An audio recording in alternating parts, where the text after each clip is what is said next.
hear from Melissa Obolitis. She is currently the president of GFWC Mecosta, part of the Lakes. To speak with you. Thank you, Melissa.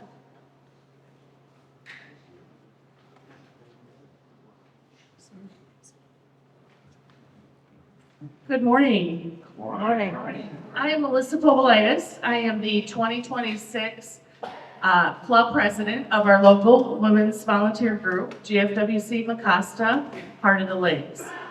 GFWC stands for the General Federation of Women's Clubs.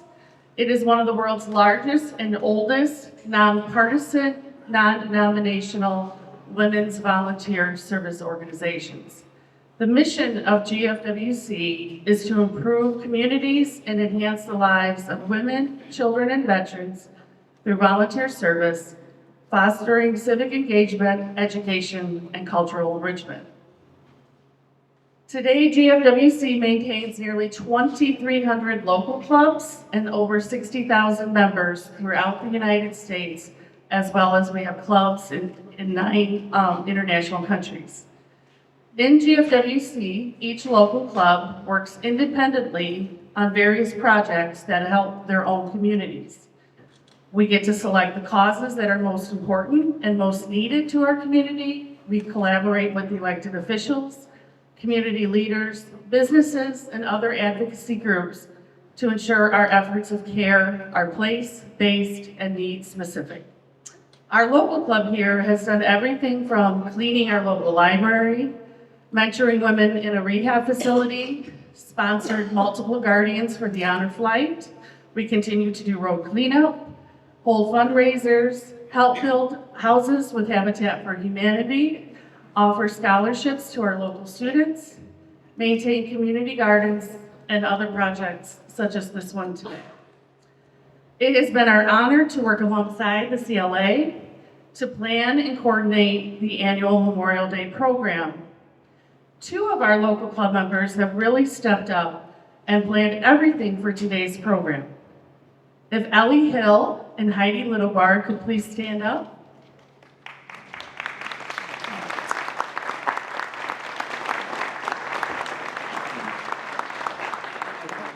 So our club meets from April till November, and if we waited till April, it wouldn't give us much time to get this ready for you guys today. So these 2 stepped up last year and once again volunteered to be the chairwomen for this program. They have planned almost everything for you today and have put in numerous hours, time, effort, emails, phone calls, all kinds of things. We cannot thank you 2 enough for your time and effort to bring us today's program. Thank you, Heidi and Ellie. We'd also like to thank the CLA for all their support and their trust in our club to host this annual program for them, as well as all of the presenters, participants, and singers in today's program. I personally thank you all for being here, for taking some time today to reflect on the meaning of Memorial Day as we honor and remember all of our military personnel who gave their lives in service for us. Thank you.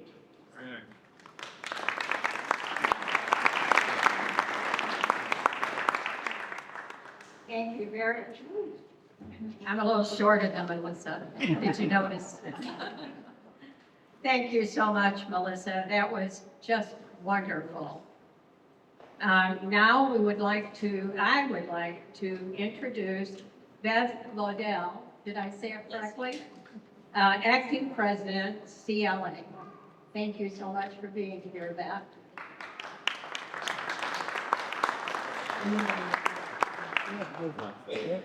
Good morning, everyone. Thank you so much for coming today. Microphone. I'm a little bit, just a little bit. Thank you. Thank you again all for coming. Today we gather not only to remember the brave men and women who gave their lives in service to our country, but also honor the families, veterans, and communities who carry forward their legacy of sacrifice and patriotism. We are grateful for the continued support of you, the Canadian Lakes community, in helping preserve the spirit of remembrance and unity on this special day. As we come together in gratitude and reflection, may this ceremony remind us of the freedoms that we share and the courage that made them possible. Thank you for joining us again as we pay tribute to our nation's heroes. And thank you from the CLA. Stacy Wesley is here as well. And we are tag teaming, kind of taking over the CLA as Eric is recovering. So prayers for him, and thank you again all for coming.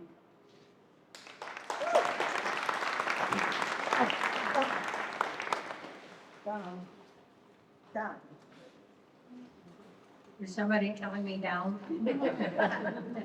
Is that good? Thank you so much, Beth. Please stand, if you're able, for a pledge of allegiance to our flag. I pledge allegiance to the flag of the United States of America and to the republic which stands one nation under God, indivisible, with liberty and justice for all. We are so gifted to be able to pledge this flag that stands for our country, for our military, and everyone here, for all of our lives. Now, Bart Seabold and Bruce, I think I forgot Bruce's last name. Bart, can you help me? Gil.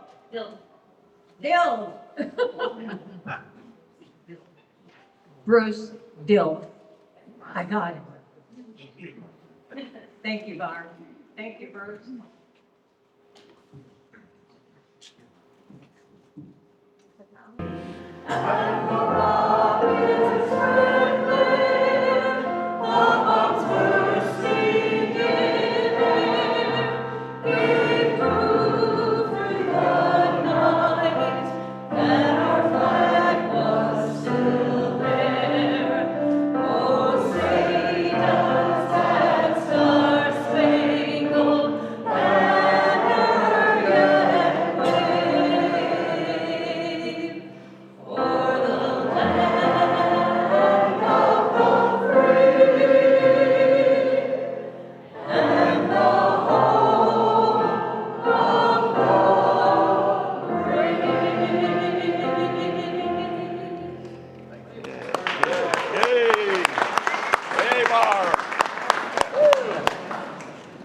Barb and Bruce, I don't think anyone could have done that better. Thank you so very much. Now, Heidi Lidabar, founding member of GFW Sigma Costa since 2007, will introduce our speaker today, Desiree Schultz.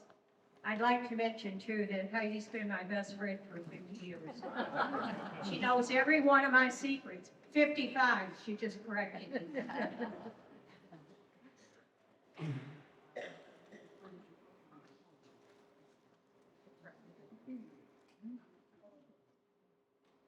Good morning. Good morning. Good morning. Okay. Desiree Schultz grew up in the high desert of California. Completing a year of college, she felt a calling to serve and enlisted in the United States Navy as a religious program specialist. While she deeply loved her work supporting service members and chaplains, life threw a beautiful curveball into her plans when she met a handsome young Marine. Deciding to trade her own active duty Marine Navy career to support his, she embarked on a new chapter chasing him and his military career around the globe. Desiree's dedication to her country never wavered. She transitioned to serve in the Navy Reserves while simultaneously stepping into the vital role of a Marine Corps spouse. Throughout her time as a military wife, she became a pillar of strength to other families, volunteering in numerous leadership positions, including serving as a key volunteer coordinator, a role known today as a family readiness officer. Desiree and her husband are proud parents of 3 children, all of whom are currently serving our country in the armed forces. continuing a proud family tradition of profound sacrifice and dedication. Today, Desiree's mission to support those in uniform remains as strong as ever. She actively works with various military and veteran organizations, but the work closest to her heart involves walking alongside women in uniform, helping them to navigate and heal from service-connected and personal trauma throughout powerful events. She works with Heroes Reflect and Reboot. Please join me in welcoming a veteran, a military spouse, a proud Blue Star member, mother, and a dedicated advocate for those who serve within our military community, Desiree Schultz. Thank you. Thank you. Thank you, Desiree. Thank you. I'll play with it. Yeah. I'll just play with it. Yeah, it's being ugly. I love watching every person who stepped up here struggling with the microphone, because anybody who knows me knows I always struggle with the microphone. Wait. Heidi, thank you for inviting me. Thank you for remembering our conversation and taking the time just to invite me to come and speak today. It is with so much honor for me to come here and stand today and remember those men and women who have paid the ultimate sacrifice. And if I'm being incredibly honest right now, I felt so inept at stepping up here speaking, because how can I honor those who have paid the sacrifice? What is so much easier for me is to be a cheerleader for my husband, or to find some physical feat that absolutely wears me out. And it's easier to find the outfit. But I prayed about it. And God said, no, honey, that's not what you get to do.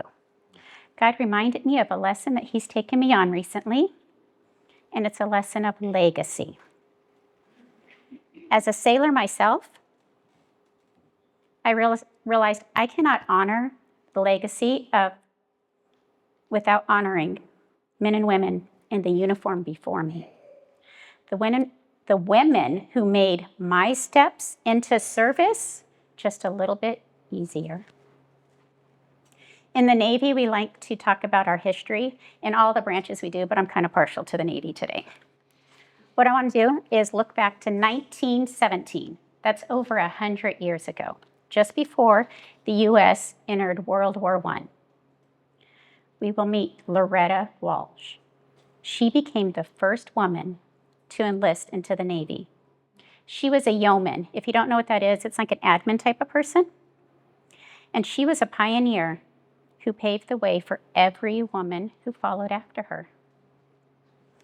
Her role was a support role. There we go. Her role was a support role. Sometimes we forget those support roles are so important and so vital and the backbone to our service as well. Her role was a support role. Since she said yes, many women have transitioned from just the sidelines into many of those roles. Last year, or 2 years ago, in 2024, we saw a historic milestone. The first female pilot to secure air-to-air combat kill while she was deployed with the USS Eisenhower. That's amazing. That strike group faced almost daily combat for 9 months. They were in the thick of it, even surviving, did you guys know this? A bomb that came within 15 feet of the front of that ship.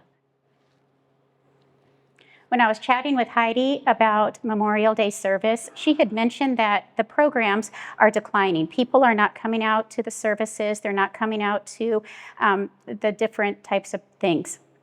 And I thought about that.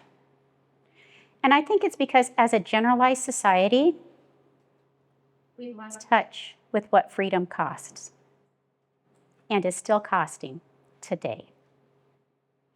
While that Eisenhower group was deployed to the Red Sea, most people I spoke to had no idea that there was even combat happening. They had no idea that that was a historic and monumental deployment for those sailors. The public, in general, does not realize we just welcomed the USS Ford back after another historic deployment of 11 months, also in combat. These are just within our recent years. They don't see the cost of 2 of those female pilots who returned home from the Eisenhower Group, tragically killed in a training accident. We see the cost in headlines, but it's often unnoticed. In March of this year, do you guys remember? There was a bombing in Kuwait. It took 6 lives, 6 of our heroes, including a woman who left 2 children motherless. That woman had ties to people in our own community. One of the other people in Kuwait during that time is a nephew to people in our own community, and he just barely missed getting injured himself. The cost is still happening today. This past November, right here on American soil in DC, do you guys remember this? 2 National Guardsmen were shot. 1 woman lost her life. The other hero, he's disabled forever, essentially losing the life he knew. And this is where legacy becomes more than a word. It becomes responsibility. You remember I told you that God had me on a teaching season, that's what I like to call it, a teaching season of legacy. Through that time, he showed me in the Bible, we see women like Ruth. She chose a hard path of faith over a familiar path of comfort. Esther, who risked execution to stand for our people. Think about that for a moment. She risked execution. How many of our men and women die for our freedom today? They risk it all for every one of us. We see the daughters of, I'm going to pronounce this wrong, Zelophehad, and they were bold enough to demand a future for their family name. These biblical women understood their choices would echo for generations. The men and women we honor today understood that too. They didn't choose the familiar or the easy. They chose the uniform. They chose freedom. They chose us. They chose you. Can you let that sink in for just a minute? Every person who wears the uniform chose you. They may not know your name, but they chose you. Every flag-draped coffin holds a hero who chose your freedom. Legacy is defined as something transmitted by an ancestor. The fallen have transmitted to us a legacy of freedom. But legacy also refers to how we have been trained. Are we training ourselves to remember? Memorial Day is not just a date on a calendar.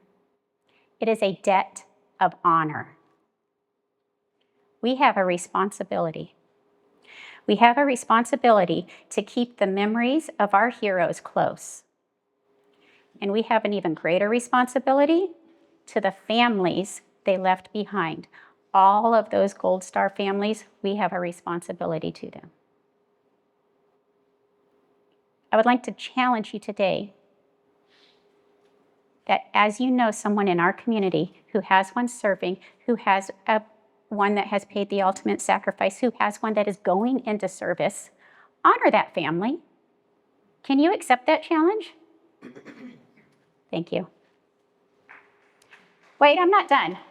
I read an article over the weekend, and I just added this. I read an article over the weekend regarding the greeting that we have for Memorial Day. And so often we hear Happy Memorial Day. And any person who knows the purpose behind Memorial Day understands it's not happy. It's memory. It is honor. It is sacrifice. It is a lot of times heartbreak.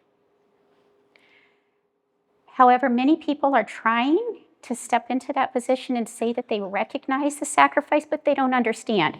So when they say Happy Memorial Day, instead of trying to educate by lecturing, how about we just say simply, thank you for remembering them. Today, I just want to say thank you to all of you for remembering. Thank you for having me.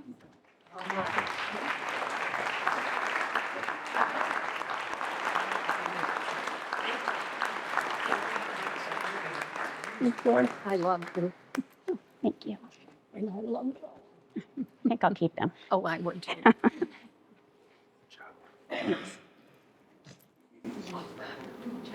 As Desiree just brought to our attention, our freedom is not because of us, but because of our military men and women who gave it all so that we have our freedom. Thank you so much, Desiree. And Joel, thank you for being here today and being our speaker last year. God bless you both. Now I gotta find my place.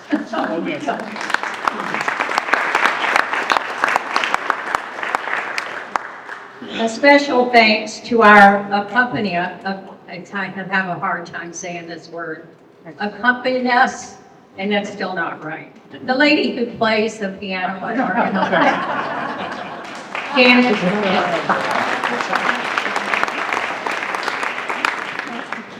We will now hear songs from our ladies quartet, Carol Rupert, Deanna Snyder, Cheryl Swanson, and Lynn Williams. Will you please step up and do your thing?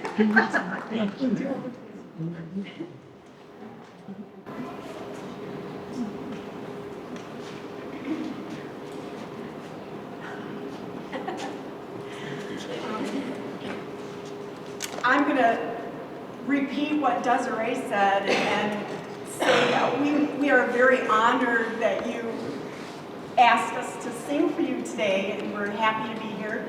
The name of the quartet, as I'm sure you see in the little bulletin, is Almost There. We sing with Crossroads Harmony Chorus. Our chorus practices up in Reed City. We're from all over the place. I live in Muskegon, and we have ladies in Cadillac, ladies in Ever, so we're all over. Just very happy to be here. I'm going to introduce the ladies, and then Cheryl's going to take it away. Cheryl is our tenor. She sings all the high notes. Deanna is our bass. She sings all the low notes. Carol is our baritone, and we like to say that she sings all the notes that are left over in the chord. And then I'm Lynn, and I sing lead, which is mostly melody. So we're going to open up with Coleman Medley.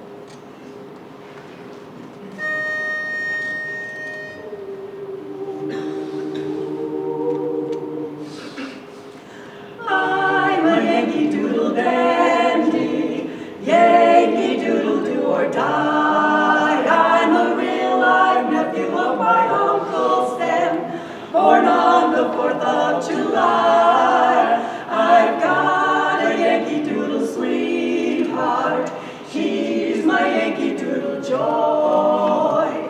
Yankee Doodle went to London just to ride the ponies. I am that Yankee Doodle boy. You're a grand old flag, you're a high-flying flag, and forever in peace may you wave. You're the emblem of the land I love, the home of the free and the brave. Every heart beats true under red, white, and blue, where there's never a post or gray. Should old acquaintance be forgot, keep your eye on that grand old Yankee Doodle went to London singing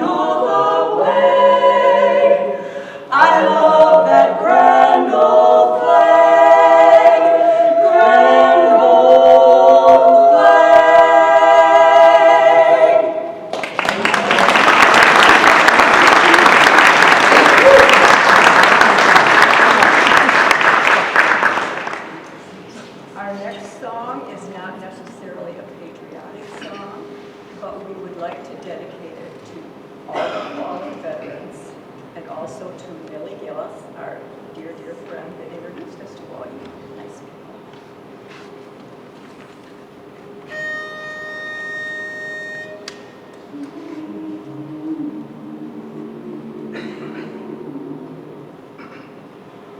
White wings to fly to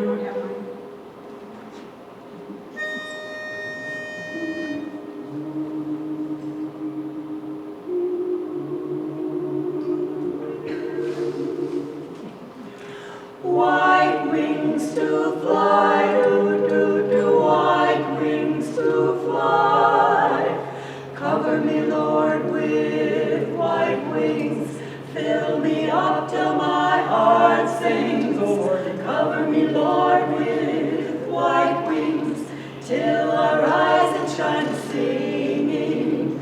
Fly up with the wings of morning.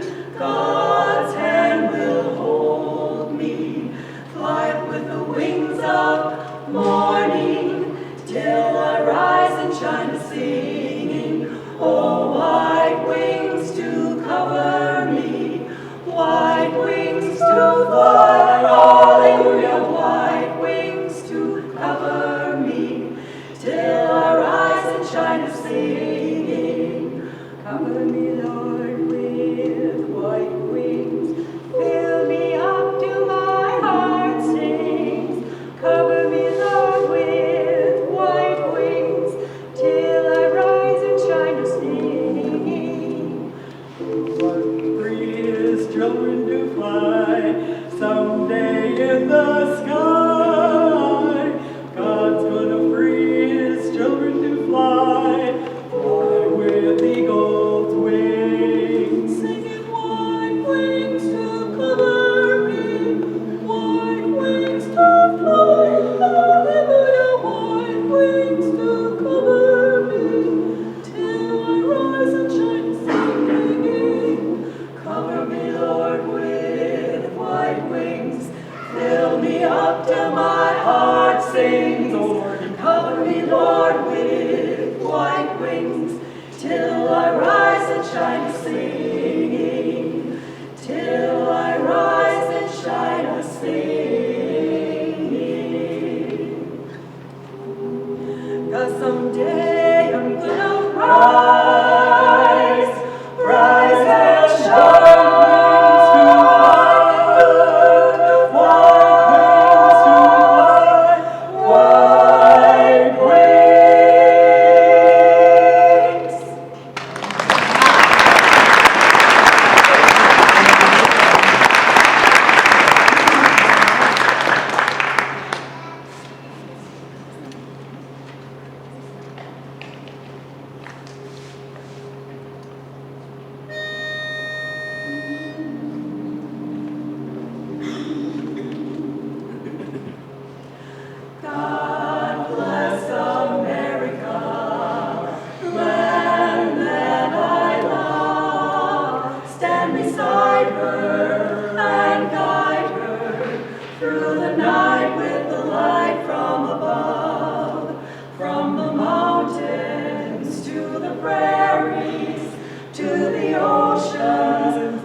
If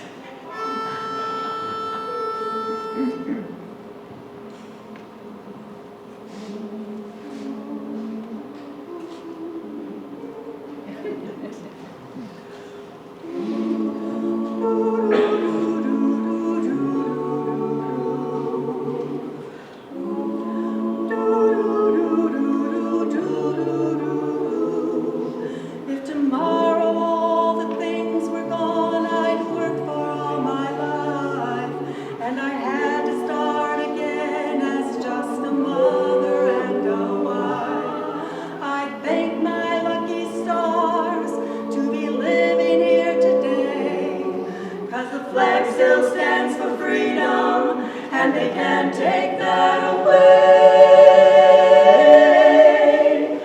And I'm proud to be an American, but at least I know I'm free.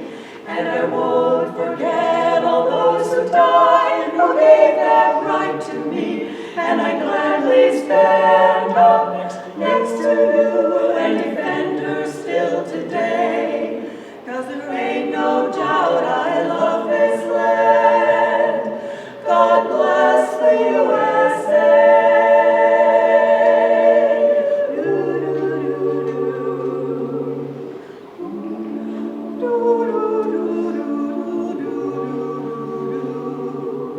From the lakes of Minnesota to the hills of Tennessee, across the plains of Texas, from sea to shining sea, Detroit down to Houston, and New York to LA. Well, there's pride in every American heart, and it's time we stand and say that I'm proud to be an American, or at least I know I'm free. And I won't forget all those who died, who gave that right to me. And I gladly stand up next to you and defend her still today. 'Cause there ain't no doubt I love this land. God bless the USA. And I'm proud to be an American, where at least I know I'm free. And I won't forget all those who died, who gave that right to me. And I gladly stand up next to you and defend her still today. 'Cause there ain't no doubt I love this land. God bless the USA. God bless the USA. God bless the USA.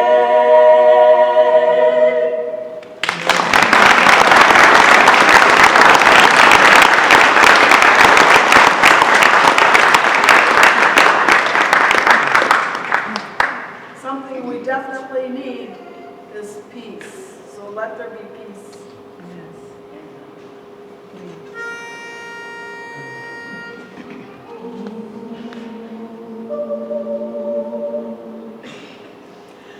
Let peace and harmony begin with me. Let there be peace on earth, and let it begin with me. Let there be peace on earth, the peace that was meant to be, with God as our Father, brothers all are we. Let me walk with my brother in perfect harmony. Let peace begin with me,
You ladies are absolutely marvelous. And some of them travel some distance to be here with us today. And we're very happy that you could be with us today. Now I'd like to introduce Fran Bosey. She's a member of GFWC Acosta, Heart of the Lakes, and she'll do a speech for you.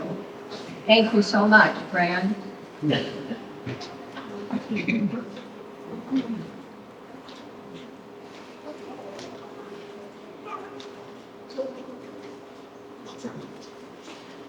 I'm here today. I'm here today to share some thoughts with you about Memorial Day.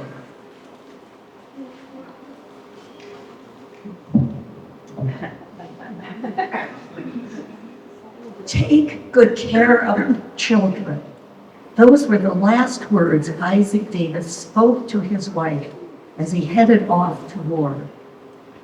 Hannah Davis later recalled how serious her husband was earlier that morning as he and his men made final preparations for the impending battle. And he already knew his fate. Mere hours later, he was shot and killed on the battlefield. A British musket ball struck him in the heart in the early volleys of the battles of Lexington and Concord. On April 19, 1775, he was among the first Americans to die in the Revolutionary War. He was a regular man, a blacksmith by trade, driven by a belief that he had something worth defending. In the months leading up to the inevitable fight, he trained his men hard, setting up a rifle range behind his home and rehearsing drills. He labored to make bayonets for each of them. As word spread through the villages and towns that the British were coming, Captain Isaac Davis gathered the Action Minutemen in his home to eat an early breakfast and prepare for the march to Concord. He knew the cost of freedom, and he was willing to pay for it. And for 250 years, others have done the same. They left their families, they left their homes, they left behind people who loved them. There were others, like Tech Sergeant Ashley Pruitt of Brownstown, Kentucky. She was a 34-year-old mother raising a 3-year-old daughter and a stepson with her husband, who described her as radiant. She lived up any road she was in. Sergeant Pruitt was a booming operator on an Air Force refueling aircraft that crashed last March in western Iraq in support of the military operations in Iran. She was one of 6 service members to die in the craft, the most recent among more than 1.3 million U.S. service members who have died in American conflicts since the opening shots of the Revolutionary War. From Isaac Davis to Ashley Pruitt, we pause today to remember and reflect on each and every life sacrificed for this country. We honor a promise to never forget their service. We mourn and we carry on. To do otherwise is a disservice to their legacies. The legacy of Captain Davis and his meticulous preparation and determination to stand and fight even when the odds were stacked against him and his men.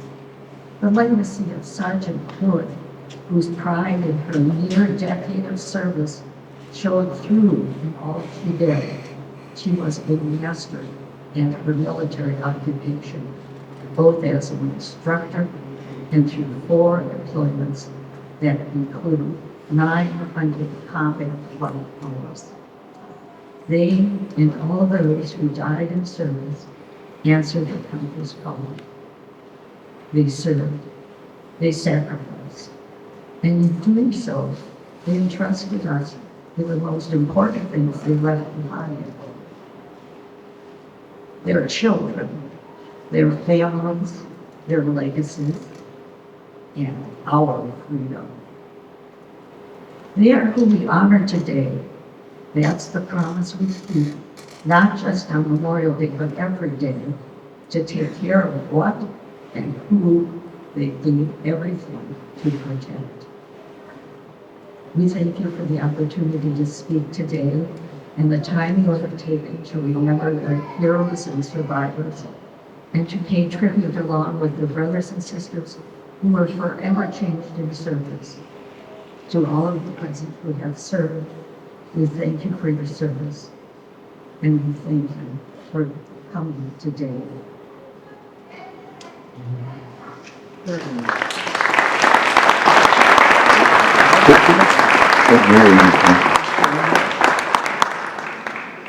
Very nice, friend. Thank you so much. I keep forgetting to talk into this thing. And I would like to share with you, if I can find it here,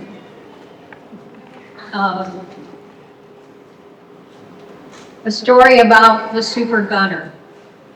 I'm sure many of you who have been in the military have mamas, aunts, uncles, who just love to tell people all about you.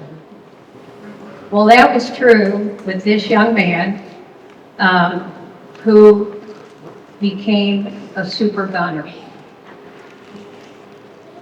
Until I went to the Army, my only experience with guns had been with the Daisy air rifle or BB gun.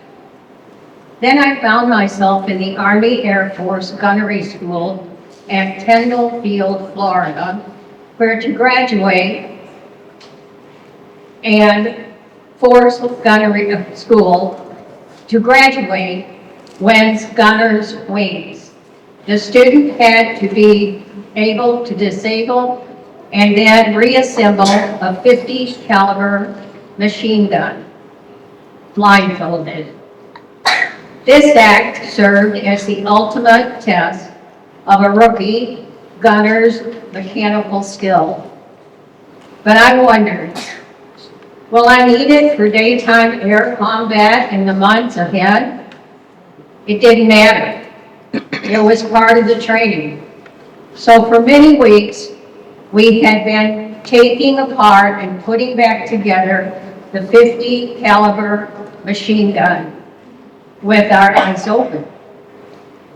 I was pretty pleased with myself when I passed the test, in well under the time.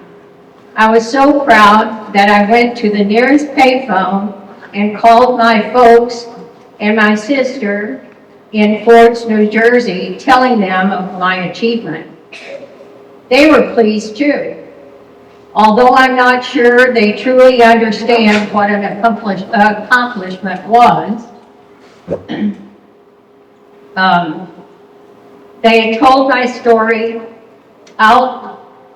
Outstanding feat was immediately assessed on my grandma, Lena Yedlin, and Grandpa Hyman, who lived a few doors down from us on MacArthur Drive.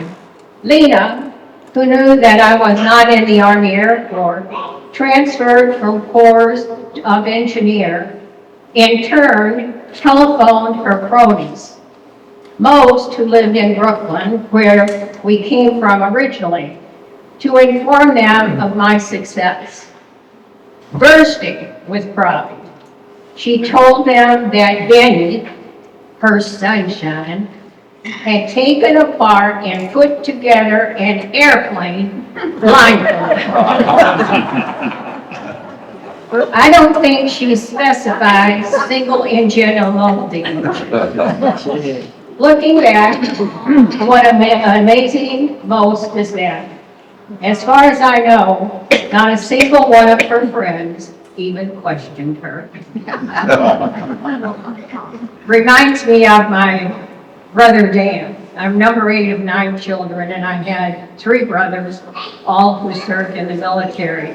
My oldest brother was a life Air Force. But when Dan was drafted, he had never been out of Knoxville, Tennessee in his entire life. And when he came home, we're all sitting around the dinner table and he's telling everybody about what he did over there. And he said, Mama, one day I was on this train with this old boy sitting next to me, and this sergeant came through and he said, boys, arm yourselves. There's been talk of guerrilla warfare in this area. And I looked at that old boy sitting next to me, and I said, you reckon them Koreans are gonna run guerrillas in on us? Mama said, Dan, don't tell that to anyone but family. Okay, follow me now. Let me get to the right page here. Bring it. Ron Key, where are you? Here he comes, way in the back. Ron is trustee of Ferris State University and charter member of Honor Flight.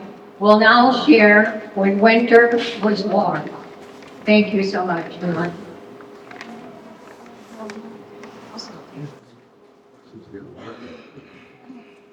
It's mid-Michigan Honor Flight. I want to mention that because Julian McCall was part of that group too, that it's a local chapter. We just had our 25th flight. I want to share that with you. When winter was warm is a short story about a widow from World War I waiting for her husband to return. You think I'm crazy? Miss Lawrence would ask every time I visited her. Everyone is a little crazy in their own way. I would always answer that way. I didn't believe in Miss Lawrence. I didn't belong in Miss Lawrence's house, but I couldn't help tagging along with my older brother when he did chores for the old woman. Miss Lawrence paid my brother $5 a week to chop wood for a little stove and to bring groceries when she needed something. I washed her a few dishes and sometimes did her laundry. Our mother would often send extra food with us, trying to put a few pounds on the tiny old woman's bones. Be sure to set out a plate for John. He might come home today. When I put the food on the table, she'd been setting an extra plate on the table for 72 years, waiting for John to return from World War I. John had hair the color of oak leaves in October. No one else had ever such a beautiful hair. My own mother used to say it was a shame that such beautiful hair was wasted on a boy. Miss Lawrence would smile and her wrinkles would deepen. We were both 17 when he left for the war. He promised we'd be sweethearts forever, and he promised he'd come home. Those were the times I could almost see that 17-year-old girl. Miss Lawrence would smooth back her dry white hair and tuck the wispy ends into the messy bun on top of her head. She'd been blonde when she was young and had worn her hair in curls. Sometimes when she'd laugh about something, her eyes would sparkle again, just for an instant. That must have been how she looked when she was with John. I thought they must have been such a handsome young couple. Everyone knew John had died somewhere in Germany during the bitter winter, but she would never believe it. Finally, people just found it easier and kinder to let her believe she was coming home. Miss Lawrence never married, never had children. Over the years, her parents and sisters and friends had died, and now she was alone. Her only visitors were my brother and I, and a nurse the county would send to her house once a month to check on her health. Even in the summer, my brother still had to build a small fire in the pot-bellied stove. We left every afternoon. It's funny, Miss Lawrence said, the weather used to be so different. When I was a girl, the winters were warm. John and I used to walk in the forest, and I'd slip my hand into his mitten. Sometimes he'd reach up, shake a branch, and snowflakes would fall down on us, but we never felt cold. I was never cold when I was with John. After John left, the winter changed, and I was never warm again. As I listened to Miss Lawrence, World War I wasn't just something in the history book anymore. Sorry. For my brother and me, it was something horrible that slaughtered thousands of young boys like John. The pain and loss and loneliness Miss Lawrence felt were just as fresh as if the war had happened yesterday. I felt sorry for all the soldiers who were killed. I felt sorry for the soldiers who came home with wounded bodies and wounded hearts. But mostly I felt sorry for Miss Lawrence and all the young women like her who waited for their sweethearts to come home. No one talks about the girls who were left behind. They didn't have a holiday and they didn't get any medals, but they were so very brave and they were so terribly wounded. One of the last times I visited Miss Lawrence, she told me all her stories again, but this time she asked a favor. Will you make me a promise? She laid her thin hand on my shoulder. Will you promise me you will never forget John? Someone has to remember John. Her voice trembled. I remember John had hair the color of oak leaves in October, I said, and you were both 17 and you walked in the woods and he shook the tree branches and snow fell on you and you were sweethearts forever. Yes, yes, sighing, she smiled sadly. You do remember. Now someone else will always remember. Thank you.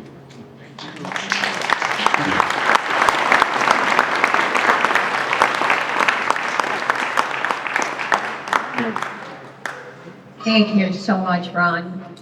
We now will hear the voices of Canadian Lakes. Join us in song with Jack Brezel, I hope I pronounced that correctly, on harmonica.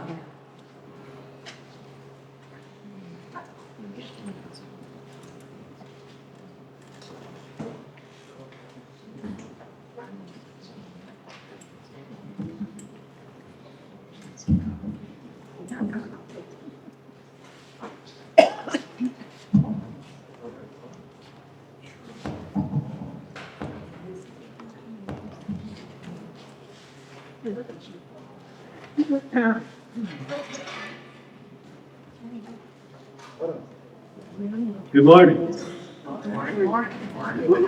My name is Mike Burke, and this is the Voices of Canadian Lakes. Our director is David Inbody. Our accompanist is Janet Mallet. We have a few members of our band in the background: George Art, Bob Flagg, Jack Gazelle, and Debbie Clement. So, with no further ado, we'd like to start out our performance by recognizing the members of our armed forces by singing the hymn of each armed force. And as we sing each hymn, we're going to ask the members of that armed forces to stand up and be recognized and sing along with us. So, without further ado, we'll start out with the United States Coast Guard. If we have any members of the Coast Guard in the audience, please stand up and be recognized.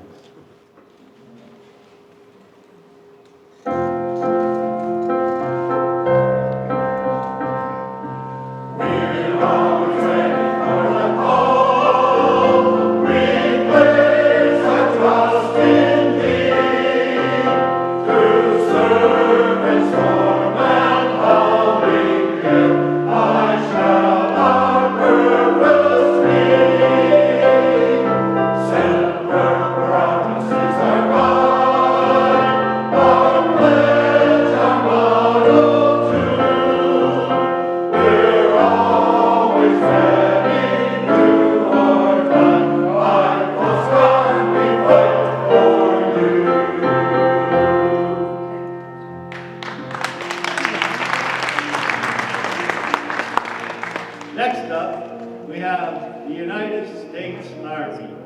If we have any boys and girls in the audience who are members of the Army, please stand up and be recognized.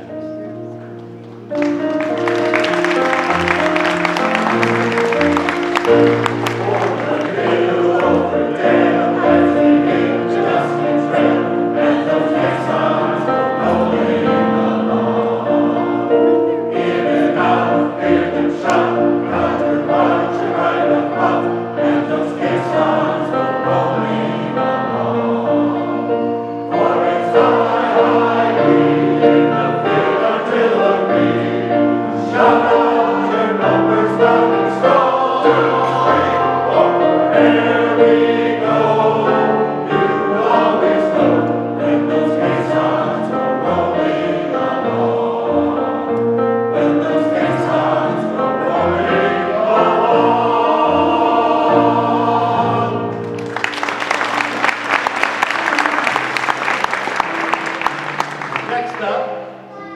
the United States Marine Corps. If there are members of the Marine Corps in the audience, please stand up and be recognized.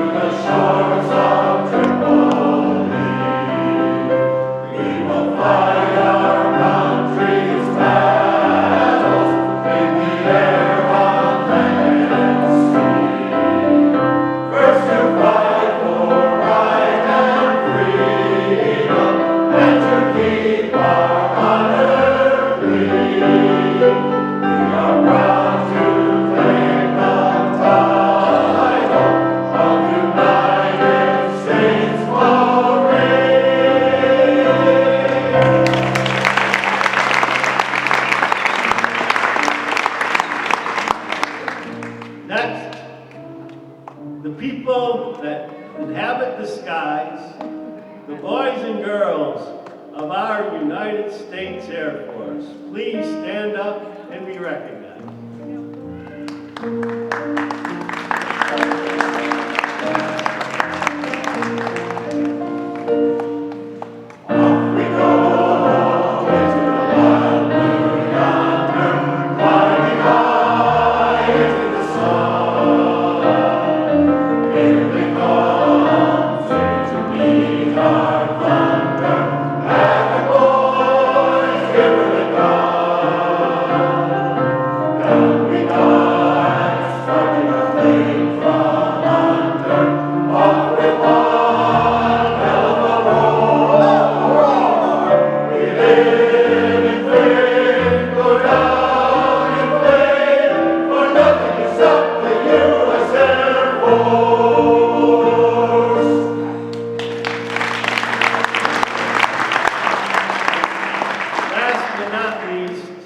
Some of the ones that have been supporting us over the last few months. The boys and girls of the Waves, the U.S. Navy. Please stand up and be recognized.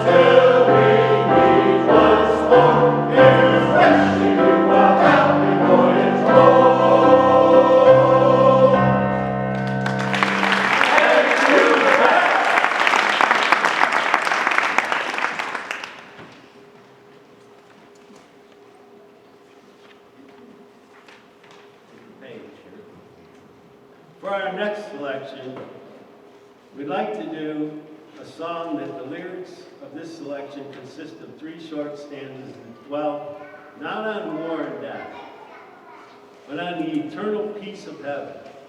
The song is Mansions of the Lord, a place to which a fallen soldier, sailor, or airman is commended by his comrades. They promise to stand guard and remember him always, or her always, which makes this a very appropriate song for today, our day of appreciation and remembrance. This beautiful hymn reminds us that in the mansions of the Lord, there is no more war, no more fear, no more pain, no more anguish, and no more loss. There is only the divine embrace and eternal light. This song features our harmonica players, Jack Frizzell and Debbie Clement, with Jack playing the lone harmonica at the end.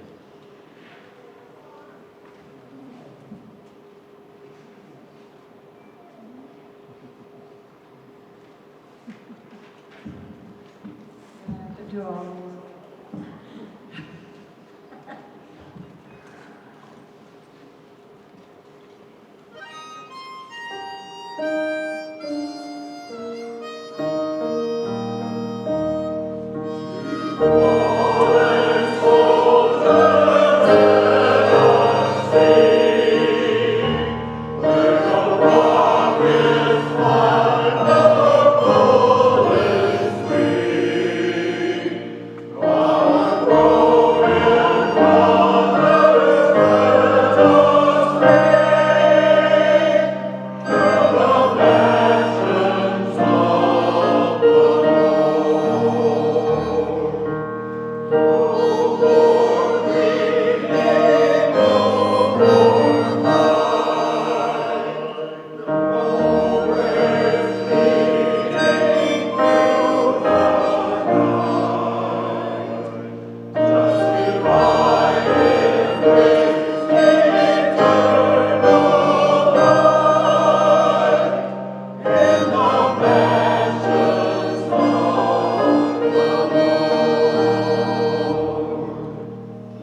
to do sort of the signature song of our chorus. The song is called This Land Is Your Land.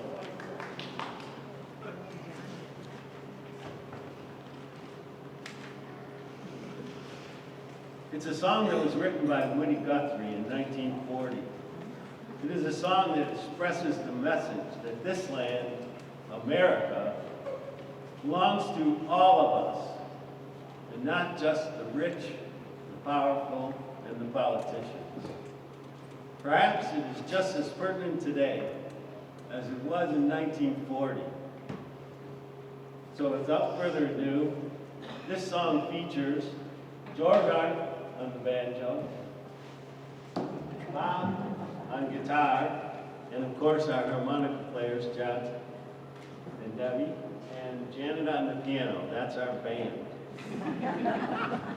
So without further ado, this land is your land.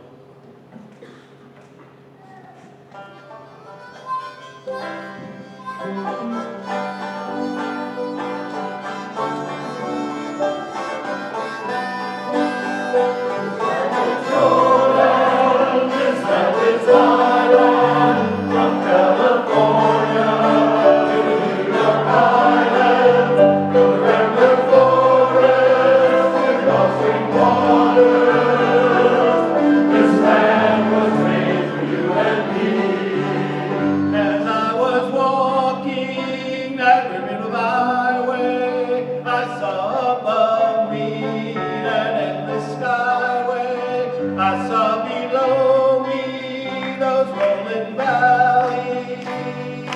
This land was made for you and me. This land is your land. This land is your land.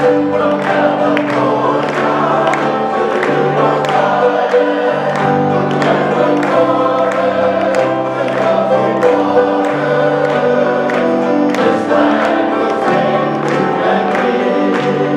When the sun comes shining and I was strolling and the wheat fields waving and the dust clouds rolling and the fog was lifting, a voice was chanting, this land was made for you and me.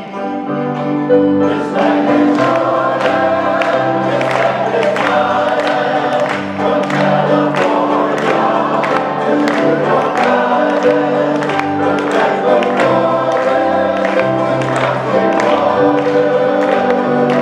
This land was made for you and me.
Thank you. Thank you. So, for our final song, and I think it's the end of the program, where's Ellie? Ellie, are you gonna talk at the end, or are we gonna end it here? Actually, how about we do it at the end, but you guys don't need to leave where you're at if you want. So is that good, Mike? Yeah, that's good. Go ahead. Whatever you have to do. Okay.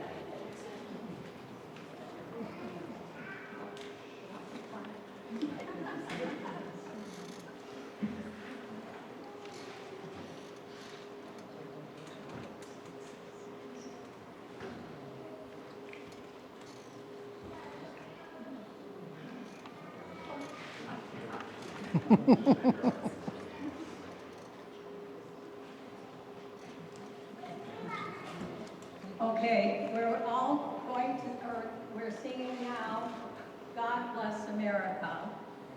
And they've asked me to sing with them, so I'll be as kind as possible. All right. So we're going to sing God Bless America. We're going to start out slow. And then on the final verse, we want everybody to join us with a robust volume and a quicker beat.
Everybody now, here we go.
Thank you very much.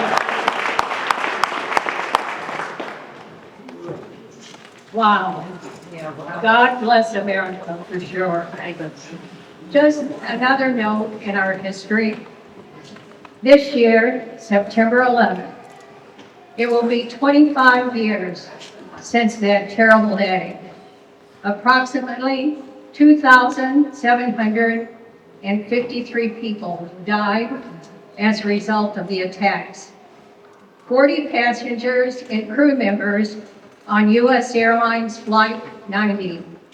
The victims included citizens from over 80 countries.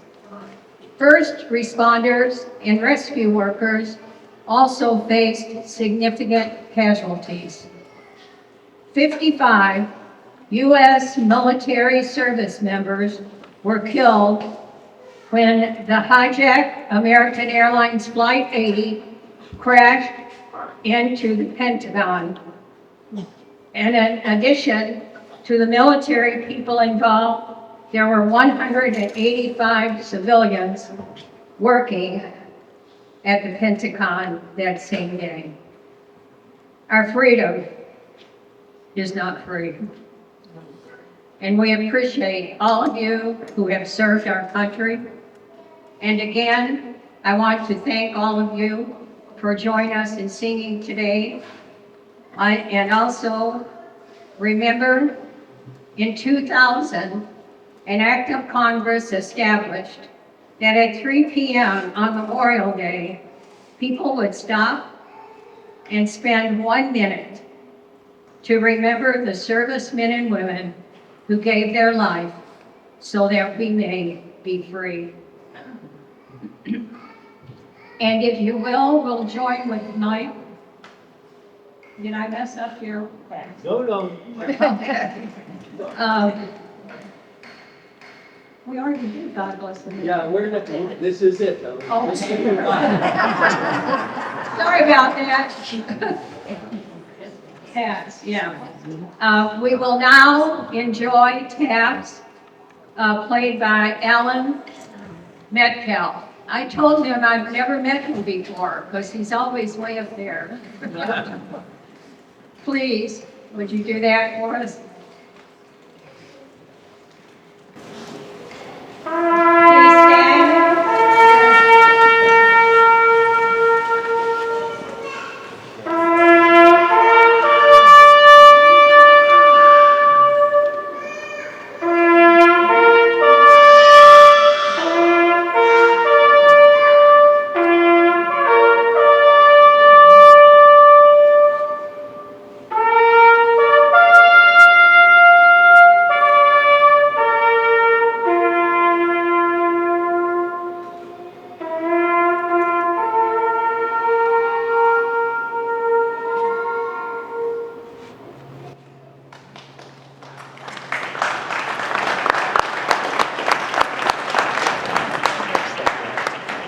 Again, the Canadian Lakes Association and GFWC La Costa, part of the lakes.